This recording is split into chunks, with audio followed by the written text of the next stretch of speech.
앞에서 물이 인체의 생명지킴이 역할을 하는 것에 대해서 말씀드렸는데요.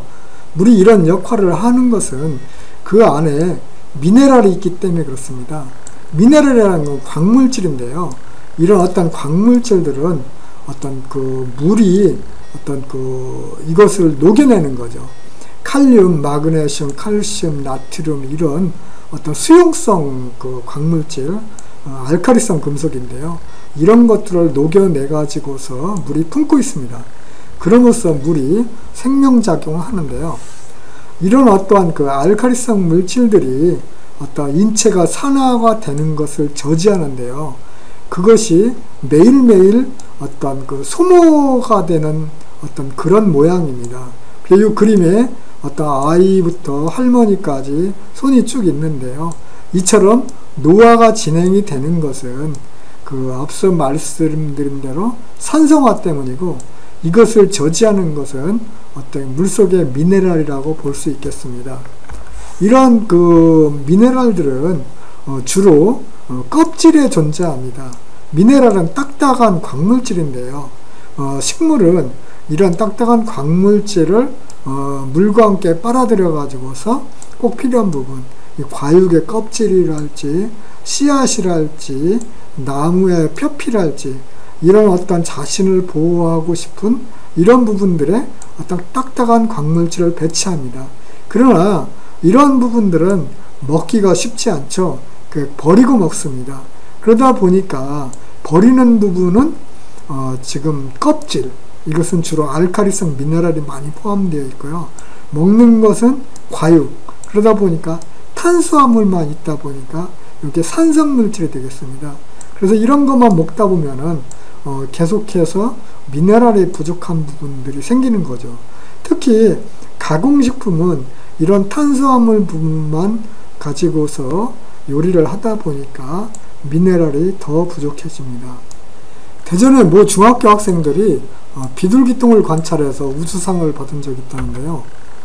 콩이나 팥처럼 통째로 껍질째 이렇게 먹이니까 배설물이 7.7 정도의 약알칼리성을 내고요. 쌀이나 과자처럼 껍질을 벗긴 것이나 이 가공식품을 먹이니까 5.2 내외의 산성물질을 배출했다고 합니다. 이게 껍질에 있는 미네랄이 이게 먹게 되니까 이렇게 그 어떤 약알칼리성을 내고, 지금 껍질을 다 벗긴 다음에 이렇게 내니까 어떤 산성물질을 내는 것입니다. 인체도 이와 크게 다르지 않은데요. 사람은 먹거리로 만들어진 존재죠. 그래서 무엇을 먹고 어떻게 하는지에 따라서 상태가 매일 달라집니다. 전날 과음을 했다거나 아니면은 과식, 과로로 했다 할지, 잠을 못 잤다 할지 이런다고 하면은 그 다음날 배출되는 어떤 대소변 같은 경우는 아마 산성도가 높아질 것이고요. 그 전날 충분한 컨디션을 취하고 좋은 음식을 먹었더라고 하면은 아마도 어떤 이렇게 배설물의 산성도가 좀 이렇게 중성에 가깝지 않을까 생각이 됩니다.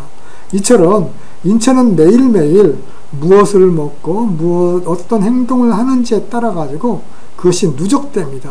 그것이 누적돼 가지고 기준치 안에 들어오면은 건강하고, 그것이 초과되면은 아프거나 노화가 가속된다 할지 이런 일이 벌어집니다.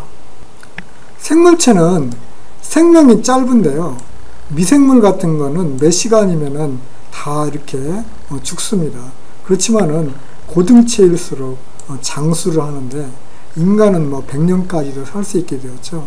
이렇게 된 것은 다 미네랄 덕이라고 볼 수 있습니다. 미네랄은 광물질이라 죽지 않는 이런 것인데요. 우리가 필요로 하는 알칼리 금속들은 수용성이라 물에 잘 녹습니다.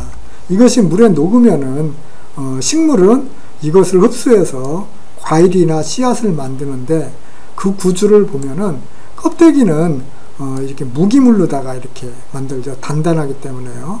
알칼리 금속을 이용해서 어떤 수명을 연장시키기 위해서 껍데기를 만듭니다. 그런데 그 내용물은 어떤 생명체이기 때문에 쉽게 죽는 유기물이죠. 탄수화물 같은 것인데, 그래 이런 것들은 바로 산성이 돼서 죽습니다. 이런 것들의 생명을 연장시키기 위해서 우리가 과일을 만들고요, 또 씨앗을 만들죠. 이렇게 만들어 놓으면은 지금 이러한 미네랄들을 동물이 섭취를 하는 것이죠. 섭취를 하면 당연히 동물에게는 어떤 그러니까 미네랄 비중이 작겠죠. 그러면서 그만큼 생명이 짧습니다. 아무튼 이같이 어떤 그 동물이 살아가는 것은 식물의 덕이고, 식물이 또한 이렇게 생명을 어떤 연장시킬 수 있는 것은 미네랄 덕이라고 볼 수 있습니다. 그래서 사람은 이렇게 어떤 그 미네랄 비율이 큰 아이들은 오래 건강하고요. 그 다음에 그렇지 않은 노인들은 어떤 미네랄 비중이 적어서 무기력하지요. 노화는 어찌 보면은 알칼리 금속 보유 비율 감소 과정이다, 이렇게 말할 수도 있겠습니다. 미네랄은 5대 영양소 중에 하나인데요. 탄수화물, 단백질, 지방 이런 것들이 에너지원이라고 하면은 미네랄과 비타민은 그 에너지를 태우는 불쏘시개 역할을 합니다. 그래서 미네랄은 어떤 효소랄지 호르몬이랄지 이런 것들의 어떤 중추 물질이 되어 가지고서 사람의 삶을 어떤 유지하는 그런 역할을 해줍니다. 인체의 70%가 수분인데요. 그에 비해서 미네랄은 3~4% 정도 됩니다. 이러한 미네랄이 생명작용의 주축이 되는데요. 나트륨과 칼륨은 인체의 수분을 제어합니다. 이 그림은 인체의 세포를 나타내는 것인데요. 세포가 인체에는 100조 개가 있습니다. 이러한 어떤 인체에 우리가 짜게 먹으면은 어떤 물이 먹히죠. 이것은 삼투압 때문에 그런데요. 삼투압이라는 것은 농도가 높은 쪽으로 어떤 물이 흘러 들어가는 것을 말합니다. 우리가 짜게 먹으면은 여기 체내에 나트륨이 들어가고요. 그러면서 이쪽이 농도가 높아지면서 이 농도를 낮추려는 방향으로 수분이 흘러 들어가는 거죠. 이렇게 가지고서 인체에 들어온 물은 지금 어떤 나트륨에 의해 통제가 되는데요. 이 나트륨은 세포 바깥에서 거의 95% 이상이 있고 세포 내에는 거의 없다고 합니다. 이것은 세포가 나트륨을 계속 퍼내기 때문에 그렇죠. 이와 반대로 지금 어떤 그 세포에 어떤 그 칼륨이 많은 바나나랄지 이런 어떠한 과일들을 섭취를 하게 되면은 칼륨이 세포로 들어갑니다. 95% 이상의 칼륨이 세포로 들어가는 것은 세포에 칼륨 펌프라는 장치가 있어서 이것을 계속해서 보기만 하면 칼륨을 안으로 끌어들이기 때문에 그렇습니다. 이렇게 칼륨을 계속해서 끌어들이면은 지금 세포에 연결된 혈관 내 수분이 삼투압에 의해서 계속 빨려 들어가는 거죠. 그렇게 빨려 들어가면은 이 세포가 수분을 충분히 섭취함으로써 탱탱해지겠죠. 그 젊음을 유지하는 비결이 어떤 세포가 물을 충분히 잡고 있는 것이라고 하면은 우리가 칼륨 섭취를 충분히 해가지고서 삼투압을 만들어 가지고 어떤 수분을 충분히 잡을 수 있도록 하는 것이죠. 이렇게 세포에 수분이 많아지면은 에너지 생산이 무척 좋아져 가지고서 활기가 넘치죠. 이것이 건강의 비결이라 하겠습니다. 지금까지 pH 7.0의 중성수가 어떤 의미가 있고 미네랄이 체내에서 무슨 역할을 하는지에 대해서 알아보았습니다. 이런 내용들을 잘 숙지한다고 하면 아마도 물을 생명지킴이로 여기면서 자주 마실 것입니다. 그러나 현실은 물에 대해서 무관심하기 때문에 이런 일이 이루어지지 않는데요. 특히 수돗물은 더 그래서 문제가 있습니다. 수돗물은 세계 최고의 품질을 자랑하지만 그런 불씨는 최고로 큰 그런 경우인데요. 그래서 다시 한번 수도에 대해서 말씀드리겠습니다. 수도는 나라가 발전하고 민도가 높아질수록 삶의 핵심으로 자리를 잡는데요. 이런 수도는 지방상수도와 광역상수도로 나뉩니다. 지방상수도는 어떤 서울시 등 250개 단체가 스스로 수도시설을 만들어서 공급하는 것이고요. 광역상수도는 여러 개의 지자체를 묶어가지고 K워터가 국가를 대신해서 보내는 곳인데요. K워터는 어떤 소양강댐이랄지 충주댐 이런 댐을 만들고 광역상수도 시설을 만들어 가지고서 물을 전국적으로 보내고 있습니다.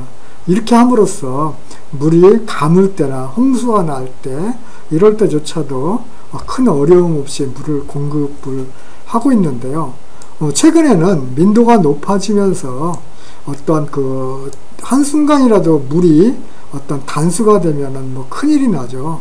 그래서 관로를 교체할 때도 단수가 없이 끊어짐이 없이 관로를 물을 보내는 그런 방법을 채택하고요. 배수지를 설치해 가지고서 마찬가지로 그런 일을 합니다. 그 수돗물에서 문제가 되는 것이 수돗물에서 냄새가 난다는 것인데요. 이것은 지금 도시가 광역화돼 가지고서 물이 100km 이상 보내줘야 되고 그 다음에 뭐 일주일 이상 관로에 체류해야 되기 때문에 소독제가 불가피한 실정입니다. 이러한 소독제 양은 매우 적은 양인데요. 물 1입방당 0.2 ppm인데 이것은 0.2방울 정도 된다고 봐도 되겠죠. 그 정도로 아주 적은 양입니다. 이런 것들은 우리가 냄새가 날 경우에는 끓여서 마시게 되면 특히 앞서서 말씀드렸던 대로 여러가지 보리차랄지 이런 차류로 끓여서 먹은다고 하면은 몸에 더 좋습니다. 우리나라의 수돗물 품질 수준은 세계 최고입니다.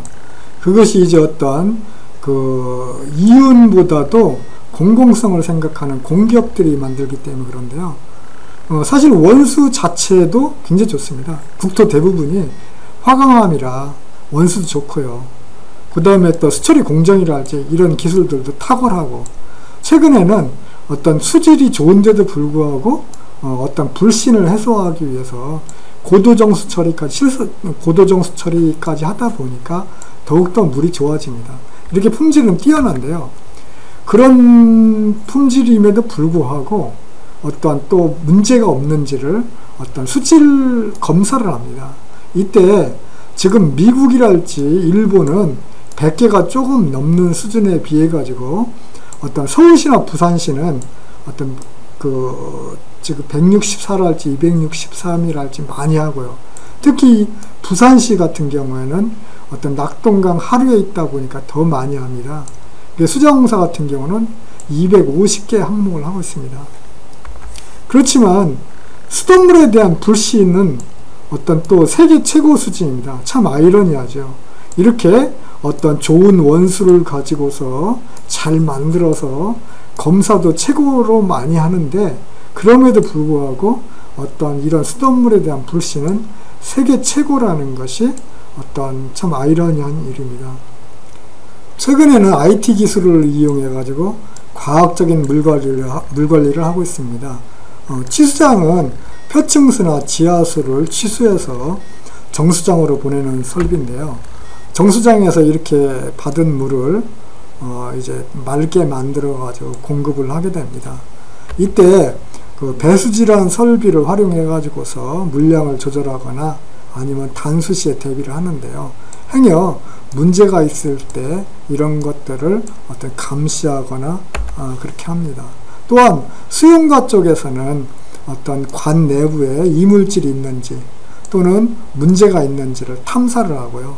또 문제가 있다고 하면은 이런 문제를 해결하거나 사전에 예방하는 이런 설비를 갖추고 있습니다. 지금까지 건강한 물의 조건에 대해서 알아봤는데요. 옛 선비들은 어떤 만병일독이라 해서 어떤 이 피해 문제 때문에 이제 모든 병이 생긴다 이렇게 얘기를 합니다. 그 피해 문제가 결국에는 어떤 물의 문제하고 깊은 연관이 있고요. 히포크라테스도 이와 비슷한 얘기를 했습니다. 앞서서 얘기했던 벤멘겔리도 어떤 대부분의 병들이 물 때문에 온다 이렇게 얘기를 하는데요. 과거의 어떤 현자들이나 오늘날의 의학자들도 마찬가지로 물의 중요성을 얘기하고 있습니다. 그러기에 우리가 물을 가까이에서 건강을 지켜야겠습니다.